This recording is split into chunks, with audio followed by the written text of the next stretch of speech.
राम मंदिर पर हल्ला, बर्फ पर चुप्पी। अयोध्या में राम मंदिर दान में चोरी की खबर आई और देखते ही देखते समाजवादी पार्टी, कांग्रेस, बसपा और पूरा विपक्ष राजनीतिक मैदान में उतर आया। चोरी चुनिंदा लोगों ने की, लेकिन सवाल सिर्फ चोरी तक नहीं रुके। राम मंदिर आंदोलन, संघ, बीजेपी, राम भक्ति और करोड़ों श्रद्धालुओं की आस्था तक को कटघरे में खड़ा करने की कोशिश हुई। लेकिन अब तस्वीर पलट गई है। इस बार आरोप राम मंदिर पर नहीं, वह वोट पर हैं। और आरोप लगाने वाला कोई बीजेपी का नेता नहीं, कोई हिंदू संगठन नहीं, बल्कि ऑल इंडिया मुस्लिम जमात के राष्ट्रीय अध्यक्ष मौलाना शहाबुद्दीन रज़वी हैं। उन्होंने मुख्यमंत्री योगी आदित्यनाथ को पत्र लिखकर उत्तर प्रदेश के सुन्नी और शिया वक्फ बोर्ड की जांच की मांग की है। तो सवाल है, जो विपक्ष राम मंदिर पर सबसे ज्यादा मुखर था, वो वक्फ बोर्ड के आरोपों पर इतना शांत क्यों है? नमस्कार, मैं हूं आपके साथ नैन्सी वाजपेयी और आप देख रहे हैं 5 जन एक्सप्लेनर। मौलाना शहाबुद्दीन रज़वी ने मुख्यमंत्री योगी आदित्यनाथ को लिखे पत्र में आरोप लगाया है कि उत्तर प्रदेश के सुन्नी और शिया वक्फ बोर्ड में बड़े पैमाने पर अनियमितताएं हुई हैं। उन्होंने मांग की है कि पूरे मामले की उच्च स्तरीय और निष्पक्ष जांच कराई जाए। रज़वी का दावा है कि अगर जांच हुई तो कथित अनियमितताओं का दायरा बहुत बड़ा निकल सकता है। उन्होंने कहा कि अगर सुन्नी और शिया वक्फ बोर्डों की निष्पक्ष जांच कराई जाए तो ऐसा घोटाला सामने आ सकता है जो राम मंदिर दान प्रकरण से भी बहुत बड़ा होगा। मुख्यमंत्री योगी आदित्यनाथ जी आजकल अपनी तमाम सभाओं में वक्फ बोर्ड के करप्शन की चर्चा कर रहे हैं। इसलिए मैंने मुख्यमंत्री जी को एक लेटर लिखा है और उस पत्र के माध्यम से मैंने मांग की है कि सुन्नी सेंट्रल वक्फ बोर्ड और शिया वक्फ बोर्ड की जांच कराई जाए। चूँकि मौलाना रज़वी का आरोप है कि वक्फ की संपत्तियां गरीबों, यतीमों, विधवाओं और समाज के जरूरतमंद लोगों के कल्याण के लिए दान की गई थी। इन जमीनों पर स्कूल, कॉलेज, अस्पताल और सामाजिक संस्थान बनने चाहिए थे, लेकिन उनके अनुसार वर्षों से इन संपत्तियों में अनियमितताएं हुई। जमीनों की खरीद फरोख्त हुई और वक्फ की संपत्तियों का दुरुपयोग किया गया। ये खालिस मजहबी और शरई मसला है, मुसलमानों से मुताल्लिक है।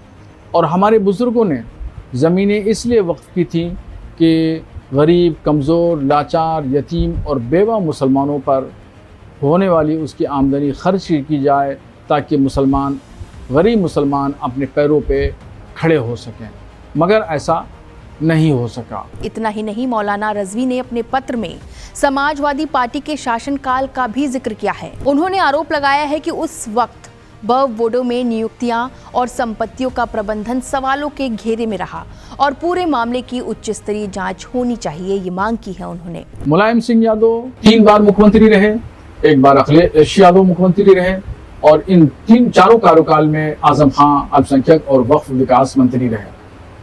इनकी सरपरस्ती में इनके चहीते वक्फ बोर्ड के चेयरमैन बनते रहे और चेयरमैन के साथ मेंबर और संबंधित अधिकारी की नियुक्ति होती रही।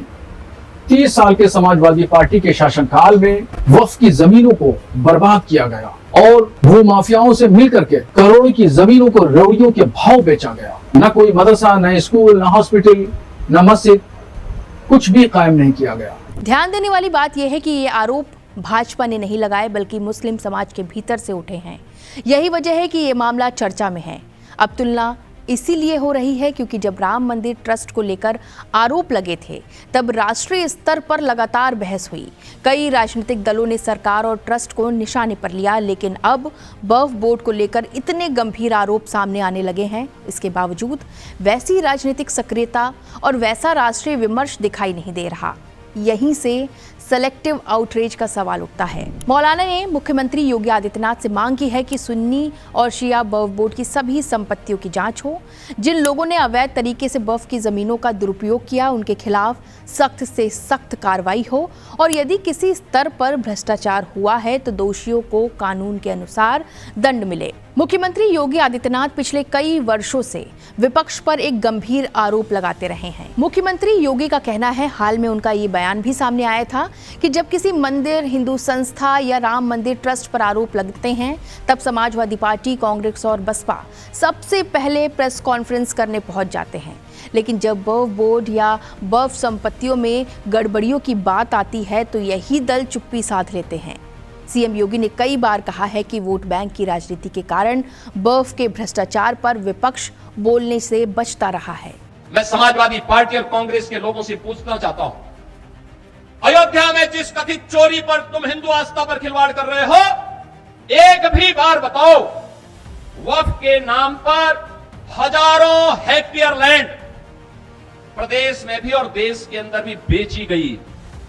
एक भी बार ये लैंड गरीब की थी, कमजोर तबके के लोगों की थी। ये लैंड जिसको गरीबों के नाम पर पट्टा दिया जा सकता था, जहां पर कन्वेंशन सेंटर बनाया जा सकता था, जहां पर किसी राजेंद्र मौर्य जैसे किसी गरीब व्यापारी के लिए दुकानें और व्यापारिक प्रतिष्ठान बनाए जा सकते थे, जहां से वह अपनी प्रतिभा और अपनी कारीगरी का परिचय देकर के दुनिया को देता। इन्होंने वक्फ के नाम पर उस लैंड को कब्जा करवा करके, बेच करके, और कुछ चुनिंदे लोगों ने वक्फ के नाम पर उस लैंड का वारा न्यारा किया है। एक भी बार कांग्रेस और समाजवादी पार्टी बोली नहीं, एक भी बार बोली नहीं। अब मौलाना रजवी का पत्र योगी के इसी आरोप को फिर चर्चा के केंद्र में लेकर आ गया है। जरा पीछे चलिए।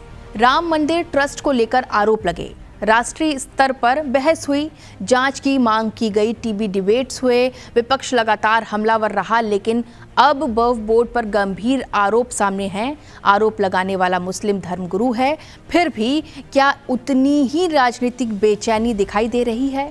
क्या उतनी ही प्रेस कॉन्फ्रेंस हो रही हैं? क्या समाजवादी पार्टी, कांग्रेस या बसपा उतनी ही मुखरता से जांच की मांग कर रहे हैं? यही वो सवाल है जिसे भाजपा सेलेक्टिव पॉलिटिक्स कहती है। उत्तर प्रदेश में समाजवादी पार्टी लंबे समय तक सत्ता में रही। वक्फ बोर्ड के कई फैसले, नियुक्तियां और संपत्तियों का प्रबंधन उसी दौर में चर्चा का विषय रहा।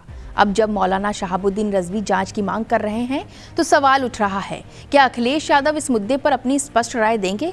क्या वो भी निष्पक्ष जांच की मांग करेंगे या फिर राजनीतिक चुप्पी बनाए रखेंगे? यही सवाल कांग्रेस और बसपा से भी पूछा जा रहा है। असली मुद्दा क्या है? ये बहस सिर्फ वक्फ बोर्ड की नहीं है, ये बहस राजनीतिक नैतिकता की भी है। अगर किसी मंदिर पर आरोप लगे तो जांच होनी चाहिए, अगर किसी वक्फ बोर्ड पर आरोप लगे तो भी जांच होनी चाहिए। अगर राम मंदिर पर सवाल पूछना लोकतंत्र है तो वक्फ बोर्ड पर सवाल पूछना भी लोकतंत्र ही होना चाहिए। लोकतंत्र दो अलग अलग पैमानों पर नहीं चल सकता। फिलहाल मौलाना शहाबुद्दीन रजवी ने गंभीर आरोप लगाए हैं। इन आरोपों की पुष्टि किसी जांच से होना बाकी है, लेकिन राजनीतिक सवाल अपनी जगह पर कायम है।